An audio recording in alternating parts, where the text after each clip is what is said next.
Some wish to stay right where they are. Some wish to flee. They're not going very far. Hey, welcome aboard everybody. Welcome back. Psychic Eric here. And we got you another AA meeting, another AA entry. The Acid Archive Diaries. This is the second edition here. And I just bookmarked it before we recorded, so I almost forgot to. Everything's good now. I forget what we're at now. I think 35 around there. Forgot to double check, but I've made quite a contribution this year to the thread, Start by Seeking a Thread. And as I stated in my previous video, I might be taking a little intermittent break from it all. So if you just want to go back and check out my entries, go right ahead. I'll keep my videos up. And we talked about I tried to kind of mix it up, you know, within the book, what it all kind of offers. There's definitely some titles in there that I don't approve of, stuff that I'm not going to ever pick up, but always interesting records and interesting backstories. It's kind of like the forensic files of Psych. You know, you're always kind of doing your detective work, seeing what's out there. It's just kind of nice to kind of skim through and see what kind of oddball charm titles there are within the book, even if it's not necessarily well regarded. But this one we're talking about today, I keep this one in my valuable bin because if there was a fire, this is one that's coming with me, man. This is one that I give high praise to. It may not be an all-timer, but it offers more than it should.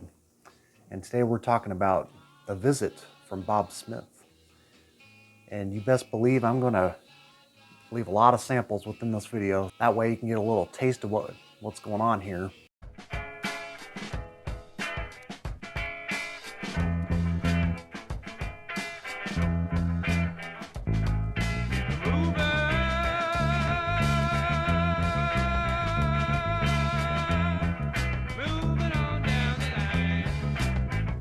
So this came out in 1970. I think it was recorded maybe early 1970, but it still has that very 1969 kind of production style to it. The way it's engineered, it's got a very murky kind of sound. And I guess I'll give a little backstory to it before I dive into the tracks here. So I don't know a whole lot about Bob Smith except that I think he was born maybe from like Wyoming or something. Traveled out to California. He had a couple groups prior to this, like I think it was called The Lid and one other band. It's not the same Lid that's on a Karma. I think a lot of his studio work prior to this is just still remains unissued, so it's just not able to find it. But there was later a reissue of this album and some tracks. He was with a band called Stop and some other band. He had been with a few short-lived bands around this time. I think after and before this. Quite a cast of musicians on here, as you can tell. And there's a couple of notable names. Mr. Captain Keyboard, Daryl Dragon of the Dragons, who would later go on to Captain and Tennille, and Don Preston of the Mothers of Invention. What's he do on here? The Moog and Mellotron. And we got flute player, bass, rhythm guitar, hand drums, violin, and another percussionist. And I think Bob Smith, I think he does some guitar work as well and does the lead vocals on here. So with that long line of cast members, I also pulled this one out to reference because 3 of the session players on this Bob Smith record were also featured on this one. This is Truth. It's on the People label. This is their one and only LP. I think this is like the main vocalists of the group. I don't think these are any of the musicians that are featured on Bob Smith. Yeah, because they had some like session players here. It's got the bass player, the James Curtis who does the hand drums, and then I think someone else. I know there's like 3 different players from that record onto this one, so a little bit of a connection there. I didn't find out till late. announced to me. Got a gatefold here. Not the best gatefold in the world, just sitting alongside a canal there, it looks like, and one where it's like the image of him is sort of laid out on there, looking through the window pane. And it's also on the Kent label, which is kind of known for a lot of rhythm and blues, a lot more blues titles on there. So it's a little odd that it was signed onto the Kent label. Nonetheless, a 2 LP set. And yeah, based out of California, definitely has that kind of West Coast flavor. And let's get into the music here. So right off the bat, I should say this is a very consistent record all the way through. Once you get to like side 3, halfway through side 3 to side 4, some of the tracks you get a little tired of maybe on your first listen because it all kind of sounds alike. You know, there's a variety on here, but after a while you kind of pick up what they're going for. But it nonetheless a very consistent listen, especially on the first half with side 1, just a whole string of tracks. Has this kind of murky sort of jumping between kind of like a soft and hard edge kind of rock style, with a track like Please Don't Tell Lady Tonight, really crunching hard rockin' riffs, but then it's got this kind of laid back kind of spatial atmosphere to it that really works. And one complaint I've read online is that people aren't really a fan of Bob's vocals, but it's not really irritating. It kind of reminds me of D.R. Hooker in a way. You know, he's skillful, but sometimes he can't reach those higher notes, so it kind of just, you know, hits a wall at a certain point. Got another notable song here called Ocean Song, which kind of works with some, like, midway through, it kind of has this kind of jazz rhythm section, but also a very mellow, kind of meditative track in a way too, the way it starts and ends. You hear like the ocean waves with some, like, I'm guessing kind of some poetry being read. It's a little hard to understand what he's saying because it's a little bassy, kind of muddled, but I'm not here for the lyrics, man. I'm here for the sounds. And overall, the sounds, like I say, it's got a very kind of late night, kind of dark vibe, a lot like what that picture depicts. You know, kind of haunting, a little ghostly in nature. My love,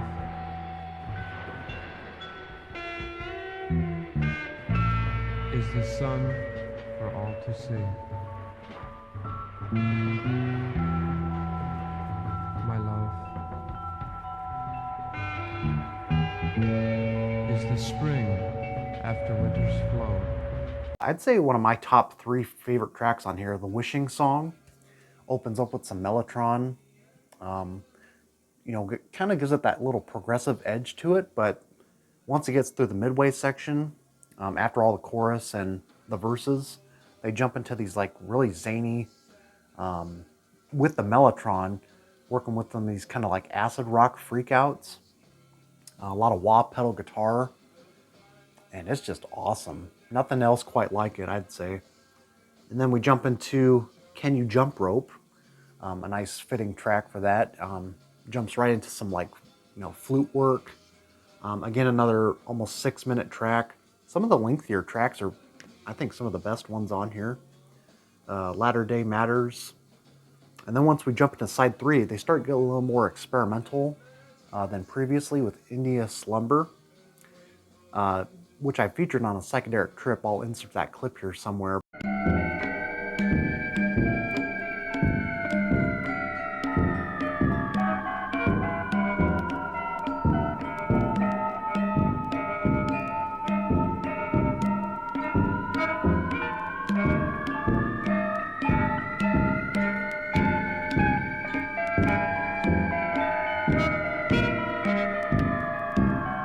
Subtle Eastern guitar edge to it, some wah pedal again, but it's got these like tapering up and down frequency electronic things happening.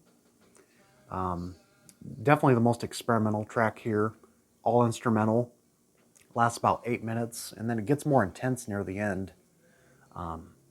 So definitely has a little bit of a avant-garde edge to it. And then Source You Blues gets a little, it's probably the most bluesy on here. For me, kind of a slump in a way, kind of shows you where the album's kind of going. It's, you know, sort of a downward dip, I would say. And then Of She of Things, and then Mobetta Dandelions is another big highlight. Opens up with this kind of funky drumming rhythm section. It's got kind of a funk edge, and then it opens up and it kind of ramps up to this really frantic, kind of frenzy acid rock section.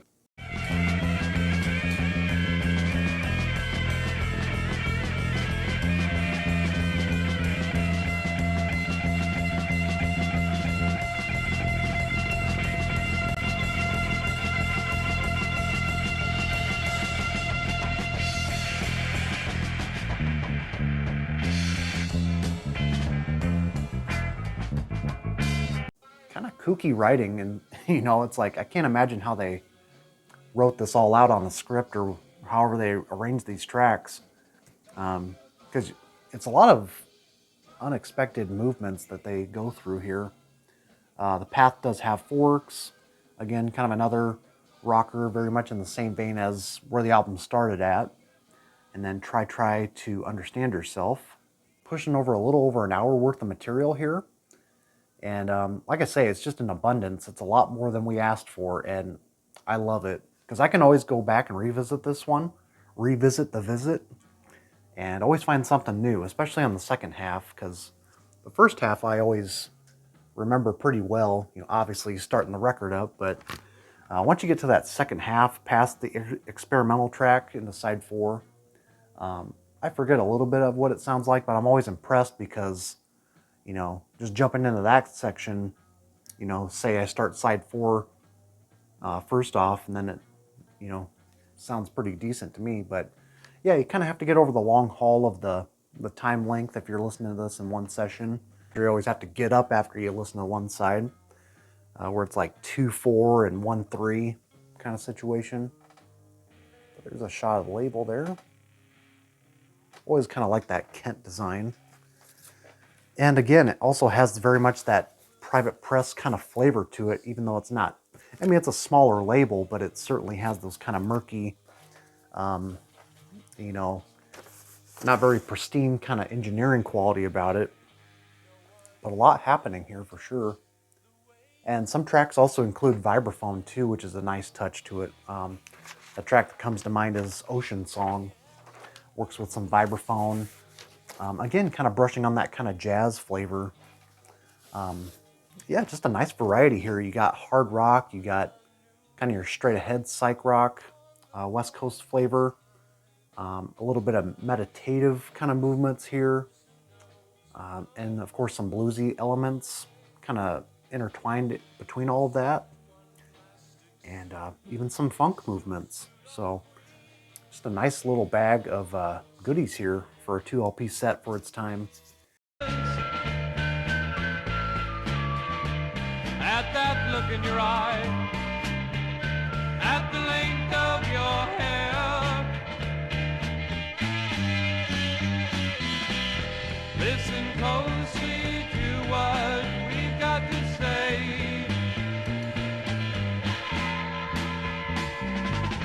It's the road we was down just the other day.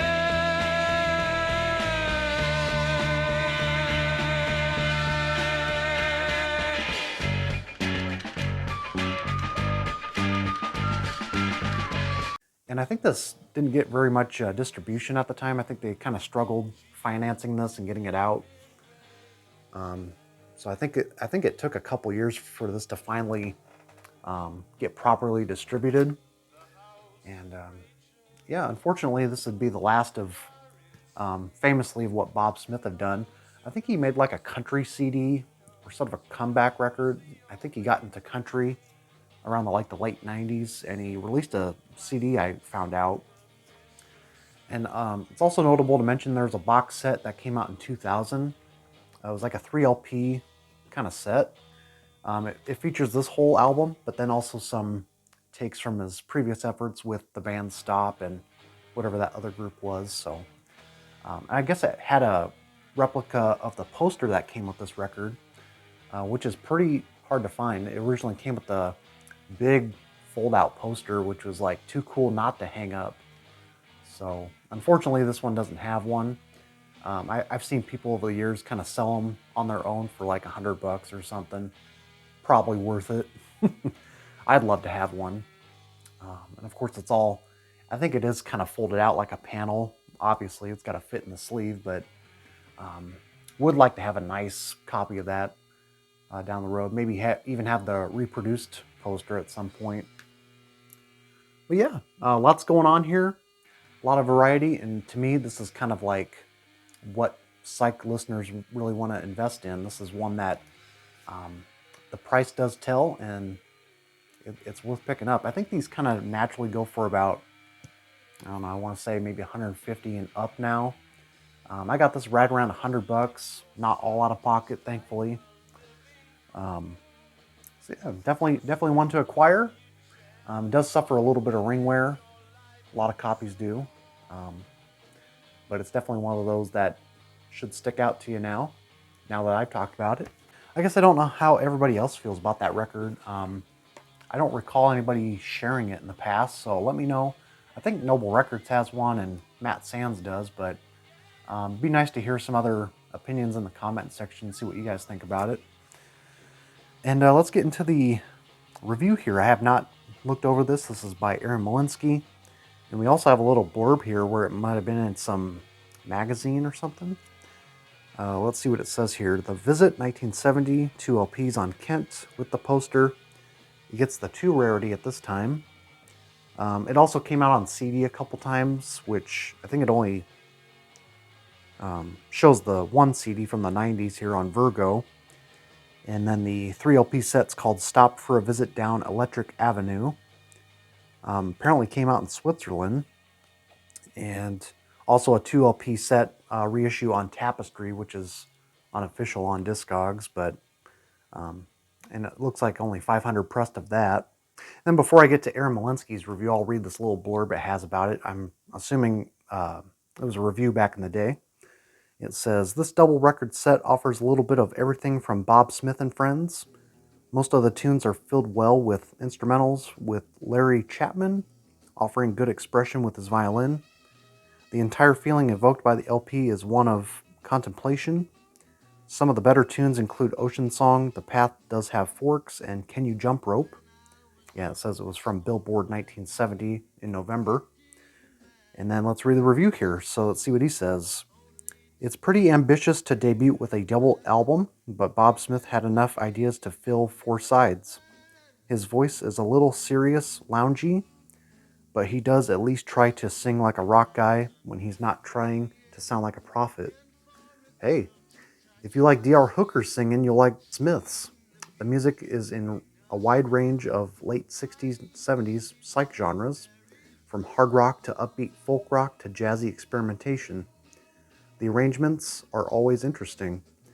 Backing vocals, a range of keyboards, and clever sound effects are used well. Smith's band is excellent, and there's plenty of hot guitar, keyboard interplay. I can agree with that. A few songs have some pretty heavy mellotron, as is the case with most double LPs. Side 3 is the weird one.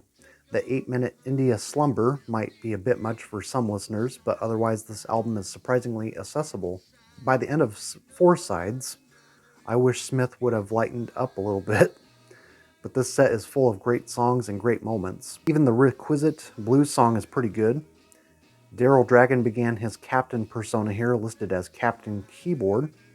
The original came with a great poster that's often missing. The retitled Swiss box set features a whole disc of rare. Some of it had been released on an obscure EP credited to Pendulum material with Bob's post-visit band Stop, 1971-72. So it must have been after the visit. This bonus material is remarkably good in any style, in a style close to the double LP, and should be checked out. The earlier Virgo label CD is a vinyl-sourced bootleg. So to me, it sounds like a positive review. And I can pretty much back behind what Aaron's saying here. You know, his singing is not really the key element here, but it's certainly, you know, like a lot of these LPs, you know, singing is always kind of going to be an issue, I think, but lots to offer here. And I think I've gone on long enough about this one. with the sound clips, so you get kind of an idea what this is like. And yeah, you can find this one on YouTube.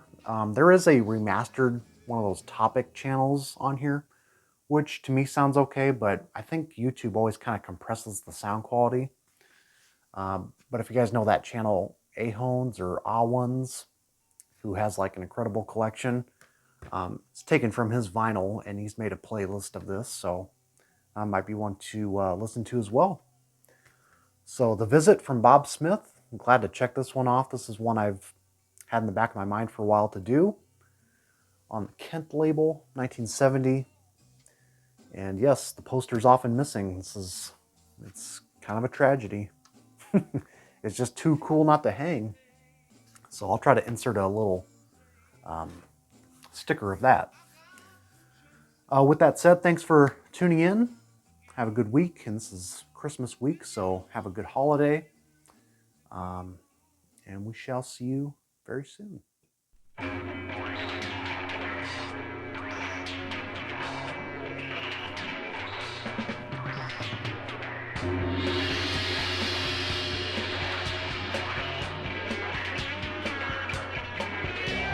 the question is not for sure, and the answer is just the same. The obvious is existing beside you.